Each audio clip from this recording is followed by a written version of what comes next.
எப்படி sir power centre உருவாகும்? அப்படி வந்தால் நீங்க தான் ஆட்சியை பிடிக்க போறீங்களே, முதலமைச்சர் ஆயிட்டா என்னென்ன பண்ண முடியும்னு அவரும் அதை செஞ்சு காட்டினவர் தானே. எந்த சசிகலா தன்னை முதலமைச்சர் ஆக்கினாரோ அந்த சசிகலா தன் கணவர் உடல்நலம் இல்லாமல் இருக்கிறார், நான் பார்க்க வரேன்னு பரோல்ல வந்தபோது வரக்கூடாது என்று சொன்னவர் எடப்பாடி. அதிகாரப்பூர்வமாக முதலமைச்சருங்கிற அதிகாரத்தோடு. வரலாறு அதெல்லாம் மறக்காது சார். எந்த சசிகலா காலில் விழுந்தார் நீங்க நினைவுபடுத்தினீங்களோ அந்த சசிகலா பரோல்ல வந்து தன் கணவனை பார்க்க போறேங்கிறாங்க.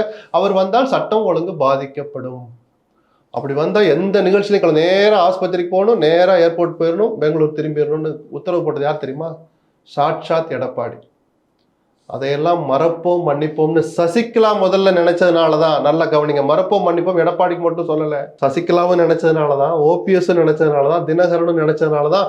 அம்மாவின் தொடரில் ஒன்றிணைந்த தினகரன் சொல்றார், எந்த நிபந்தனையும் இல்லாமல் அதிமுக இணைய ஓபிஎஸ் சொல்றார், ஒன்றுபட்ட அதிமுக வரணும், அம்மா ஆட்சி மீண்டும் அமையணும்னு சசிகலா போன வாரம் அறிக்கை விடுறார்.